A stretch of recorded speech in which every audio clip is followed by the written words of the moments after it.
ጠቅላይ ሚኒስትር አብይ አህመድ ቃለ መሐላ ፈጽመው ከኃይለ ማርያም ደሳለኝ ስልጣን ከተረከቡ ዛሬ 7ኛ ዓመታቸውን ደፍነዋል። መጋቢት 24 ቀን 2010 ዓ.ም በዕለተ ሰኞ የዋለ ሲሆን 7ኛ ዓመታቸው ደግሞ በ2017 ረቡዕ ዕለት ውሏል። እነዚህ 7 ዓመታት በአንዳንዶች አገላለጽ የ70 ዓመታት ያህል አሉታይም አዎንታይም ታሪክ እንደተፈጸመ የሚሰማቸው ወገኖች ቀላል አይደሉም። ከጫፍ እስከ ጫፍ በኢትዮጵያ በምልአት ለማለት በሚያስብል ደረጃ ሙሉ የህዝብ ድጋፍን አግኝተዋል። ቅቡልነት ተችሯቸዋል። በኢትዮጵያ ዘመናዊ ታሪክ የተሰነደ አደባባይ ሰላማዊ ሰልፍ በአገር ውስጥም በውጭም ተካሂዷል፣ ተወድሷል። በእነዚህ 7 መጋቢቶች ውስጥ የነበሩት 4 ሰኔዎችም አይዘነጌ ናቸው። ይህን 7ኛ ዓመት ምክንያት በማድረግ ከአዲስ አበባ ውጪ ዛሬ ሰልፍ ሲካሄድ ውሏል። የመንግስት ባለስልጣናትም አከታትለው ዕለቱን እየዘከሩት ነው። በተከታዩ መሰናዶ ያለፉትን 7 ክረምቶች አበይት ጉዳዮችን እየጠቀስን ከውቅያኖሱ ላይ በጭልፋ ጥቂት ውሃ ለመጭለፍ እንሞክራለን።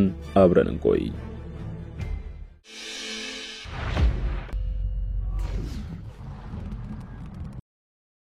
ኢትዮጵያ የጋራችን የኛ የሁላችን መሆኗን ተገንዝበን የሁሉም ድምጽ የሚሰማበት ሁላችንም የሚያሳትፍ ዴሞክራሲያዊ ስርዓት የመገንባቱን ትግል አጠናክረን እንቀጥላለን። ዴሞክራሲ ሲገነባ መንግስት የዜጎቹን ሐሳብ በነጻነት የመግለጽ መብት ማክበር አለበት። ዴሞክራሲን ከዜጎች ሰላማዊ እንቅስቃሴና ከመንግስት መሪነት ደጋፊነትና ሆደ ሰፊነት ውጪ ማዳበር አይቻልም። በመሆኑም መንግስት የዜጎች ሰላማዊ እንቅስቃሴ እንዳይስተጓጎል በጽናት ይሰራል። ይህ 36 ደቂቃ የወሰደ ንግግራቸው ከአርሶ አደር እስከ ወታደር፣ ከጋዜጠኛ እስከ ፖለቲከኛ፣ ከተማሪ እስከ ተመራማሪ፣ ከተርታው እስከ ልሂቁ ተስፋን ያሰነቀ በደስታም ባያስለቀሰ የኢትዮጵያን ትንሣኤ ሊታወጅ ይሆን የሚል እጅግ የተለጠጠ ተስፋን ያሳደረ ነበር። በግማሽ ክፍለ ዘመን ታሪክ ውስጥ ለፖለቲካ ድርጅት ሳይሆን ለአንድ ፖለቲከኛም በዚህን ያህል መጠን ህዝባዊ ድጋፍ ተደርጎ አለማወቁን በርካታ ጸሐፍት በወቅቱ ከትበው ነበር።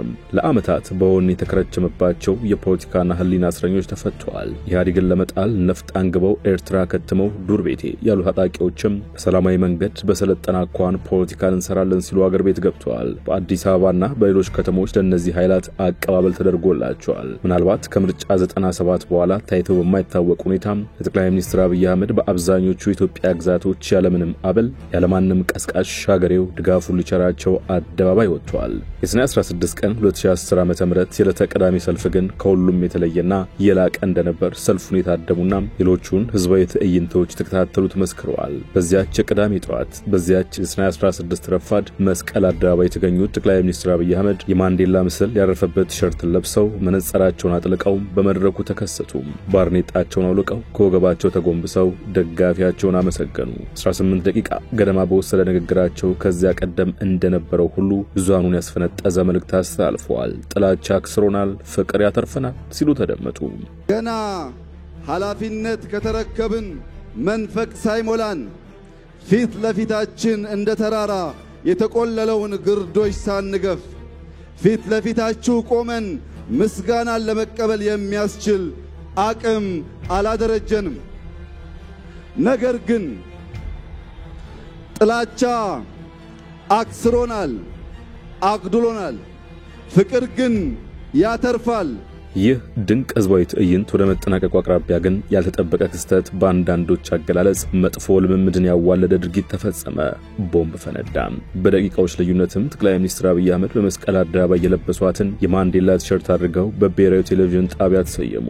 ይህን ጥቃት የፈጸሙት ለውጡ የመጣላቸው ሳይሆን የመጣባቸው አካላት መሆናቸውን ከፖሊስ ምርመራ በፊት አወጁ።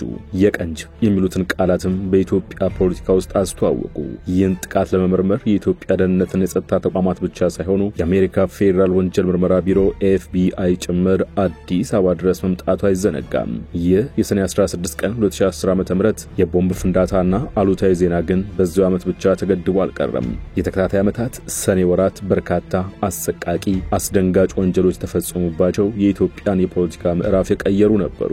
የአብይ የድጋፍ ሰልፍ በዕለተ ቅዳሜ ሰኔ 16 በተደረገ ልክ በዓመቱ በዕለተ ቅዳሜ ሰኔ 15 ቀን 2011 ዓ.ም በአማራ ክልል መዲና ባህር ዳር የክልሉ ርዕሰ መስተዳድር የነበሩት አምባቸው መኮንን፣ ጠቅላይ አቃቤ ሕግ ምግባረ ከበደም፣ የርዕሰ መስተዳድሩ አማካሪ እዘዝ ዋሴም ተገደሉ።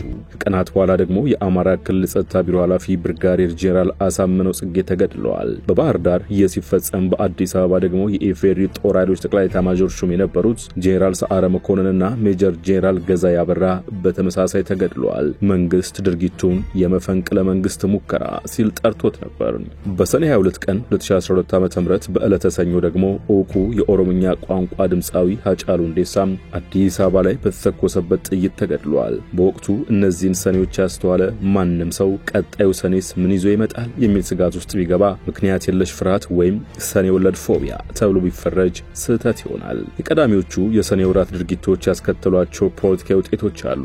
ለአብነት የሰኔ 16ቱ የቦምብ ፍንዳታ በኢህአዴግ ዘመነ መንግስት የነበሩትን የጸጥታና ደህንነት ተቋማት ለመፈወዝ እንዳስቻለ ሲነገር፣ የሰኔ 15 ቀን 2011 ዓ.ም የሲቪልና ወታደራዊ አመራሮች ግድያ ደግሞ በአማራ ክልል ለፌዴራል መንግስቱ እስካሁንም ድረስ የሚስማማ አመራር እንዲፈጠር እንዳስቻለ የፖለቲካ ታዛቢዎች ሲናገሩ፣ የሰኔ 22 ቀን 2012 ዓ.ም ድምጻዊ ሃጫሉ ሁንዴሳ ግድያ ደግሞ የመንግስት ዋነኛ ተቀናቃይ የነበሩትን እንደነ ጀዋር መሐመድ፣ ልደቱ አያሌውና እስክንድር ነጋን ጨምሮ በርካታ የፖለቲካ ልሂቃንን እንዲታሰሩ አድርጓል። በእነዚህ ሰኔዎች መካከል ግን ጠቅላይ ሚኒስትር አብይ አህመድ አልጀርስ ስምምነትን ያለምንም ቅድመ ሁኔታ ተቀብያለሁ በማለታቸው ከኤርትራ ጋር እርቅ ወርዷል። ድንበር ተከፍቷል። እርሳቸውም የሰላም ኖቤል ሽልማት በመቀዳጀት የመጀመሪያው ኢትዮጵያ ሆነዋል። ይህን የኖቤል ሽልማት በወሰዱ ወራት ልዩነት ውስጥ ግን በዓለም አቀፍ ደረጃ ከሰላም ሎሬትነት ወደ ጦረኛነት ገጽታቸው እንዲበላሽ ያደረገ ግማሽ ሚሊዮን በላይ ሰዎችን ህይወት የቀጠፈ ሚሊዮኖችን ያፈናቀለ ከ30 ቢሊዮን ዶላር በላይ ሀብት ንብረት ያወደመ ጦርነት በጥቅምት 24 ቀን 2013 ዓ.ም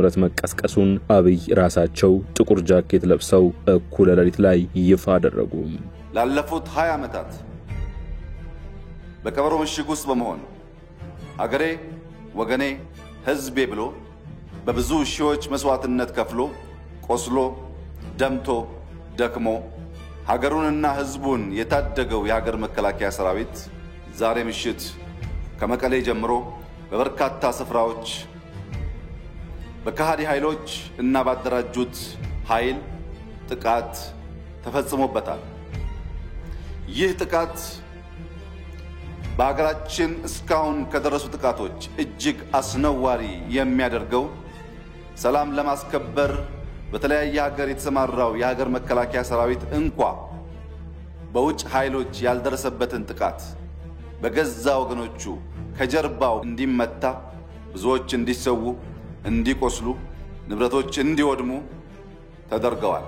ይህ ደም አፋሳሽ ጦርነት በተቀሰቀሰ 3 ሳምንታት ውስጥ የፌዴራሉ መንግስት ጸጥታ ኃይሎች መቀሌን መቆጣጠራቸው ተገለጸ። ጊዜያዊ አስተዳደርም ተዋቀረ። የቀጠለው ግን ለጥቂት ጊዜያት ነበር። የህወሓት ኃይሎች ከ2013 አጋማሽ በኋላ አብዛኞቹን ትግራይ አካባቢዎች ከፌዴራል መንግስቱ ማስለቀቃቸውን ይፋ አደረጉ።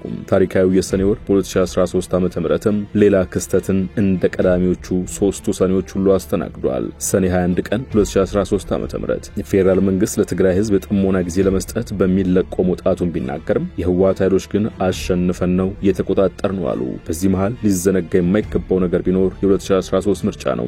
ኢትዮጵያ በከፍተኛ እርስ በርስ ጦርነት ውስጥ ብትሆንም በሰኔ 14 ቀን 2013 ዓ.ም ከትግራይ ሙሉ በሙሉ ከኦሮሚያ ቤኒሻንጉል ጉሙዝ በተወሰኑ አካባቢዎች በስተቀር 6ኛው ዙር ምርጫ መካሄዱን የብርቱካን ሚደቅሳ ብሔራዊ ምርጫ ቦርድ ይፋ አድርጓል።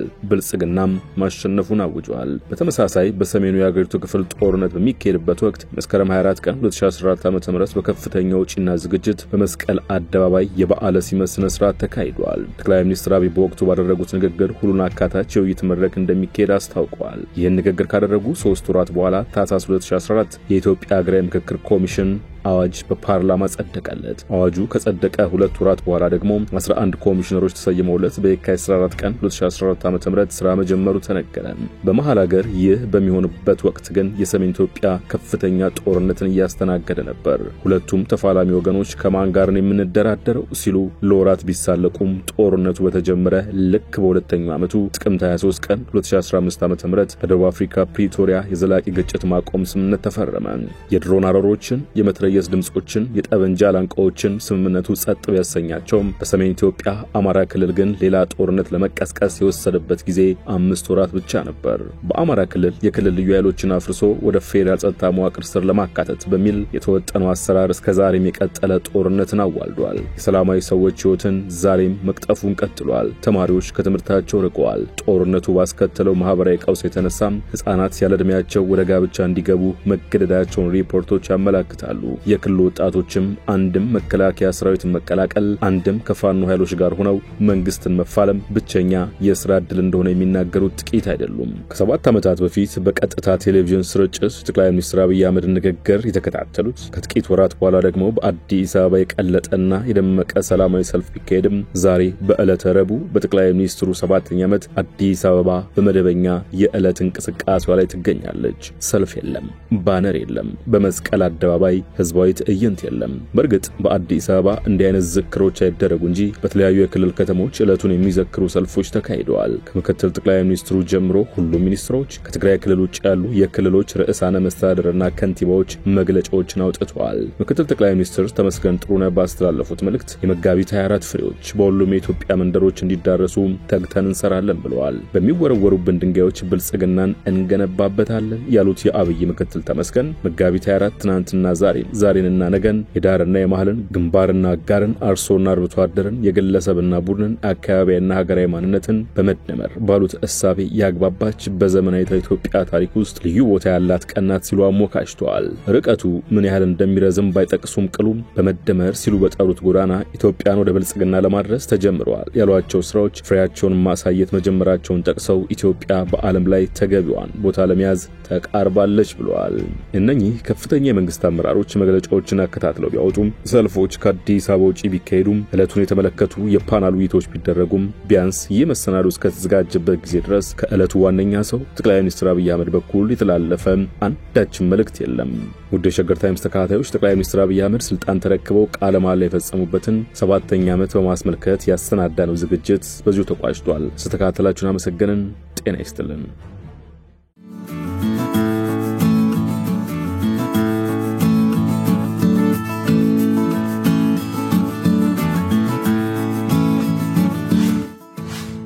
ሸገር ታይምስ ሚዲያን ሰብስክራይብ በማድረግና ደወሉን በመጫን ይከተሉን